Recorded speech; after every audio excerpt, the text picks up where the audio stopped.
Assalamualaikum warahmatullahi wabarakatuh. Selamat pagi, siang, malam, Mas Nani dan teman-teman semua.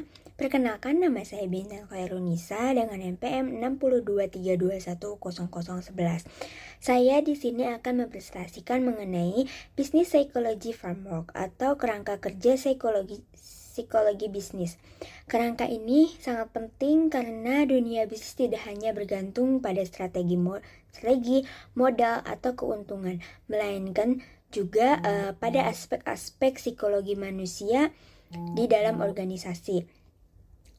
Dengan menggabungkan prinsip-prinsip psikologi dan manajemen bisnis, framework ini membantu meningkatkan efektivitas organisasi, menjaga kesejahteraan karyawan, serta menciptakan produktivitas yang berkelanjutan.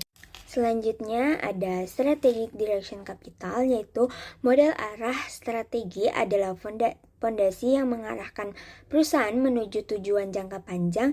Di dalamnya terdapat filosofi dan nilai yang dianut oleh perusahaan, visi dan misi yang jelas, tujuan serta target bisnis yang terukur, dan juga niat strategis yang bersifat jangka panjang.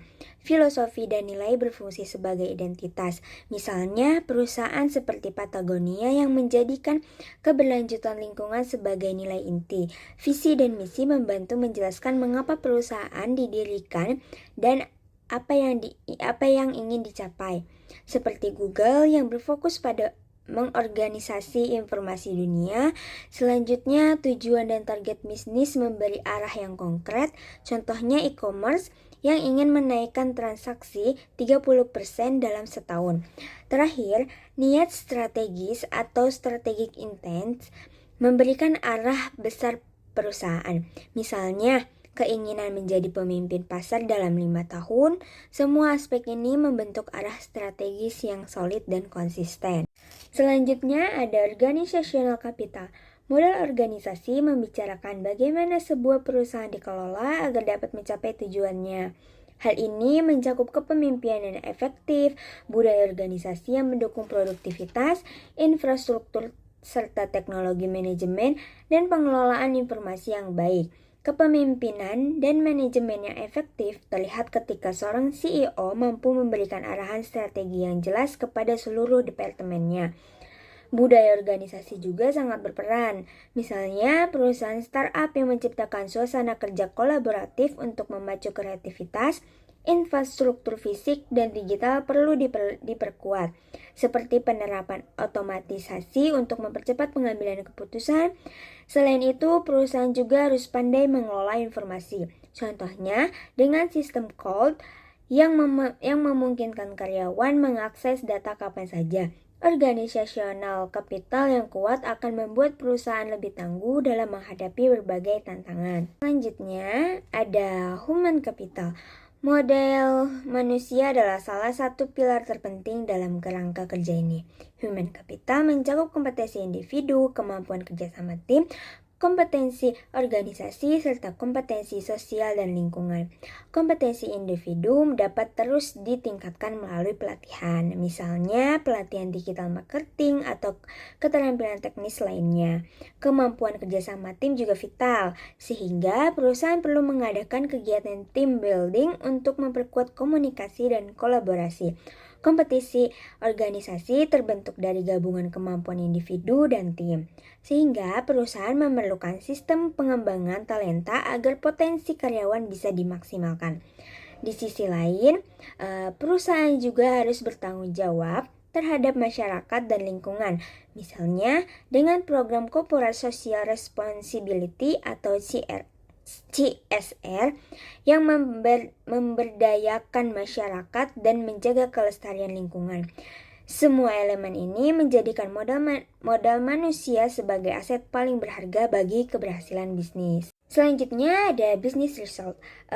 Dari modal strategi direction, organisasional, dan human capital itu jika dikelola dengan baik akan menghasilkan business result yang positif.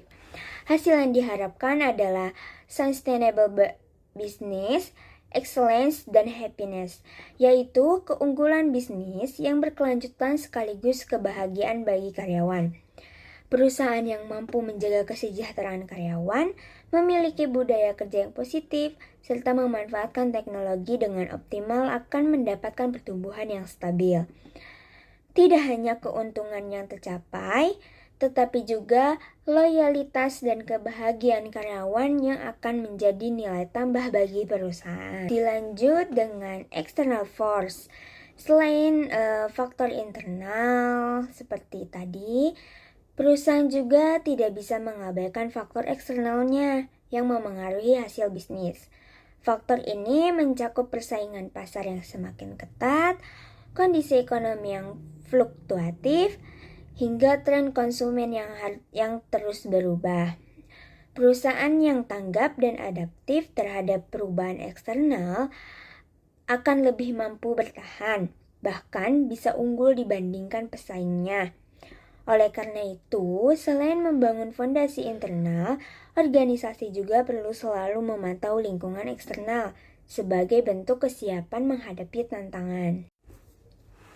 Oke, sebagai kesimpulan dari Business Psychology Framework ini menegaskan bahwa keberhasilan sebuah bisnis tidak hanya ditentukan oleh modal finansial dan strategi pasar, tetapi juga oleh bagaimana perusahaan mengelola manusia, budaya, organisasinya, serta nilai-nilai psikologis yang ada di dalamnya. Dengan filosofi dan nilai yang kuat, kepemimpinan yang efektif, budaya yang sehat, infrastruktur yang memadai, serta pengembangan kompetensi karyawan, perusahaan dapat mencapai keunggulan yang berkelanjutan, sekaligus menciptakan kebahagiaan bagi semua pihak yang terlibat. Sekian penjelasan mengenai kerangka kerja psikologi bisnis. Terima kasih atas perhatiannya. Wassalamualaikum warahmatullahi wabarakatuh.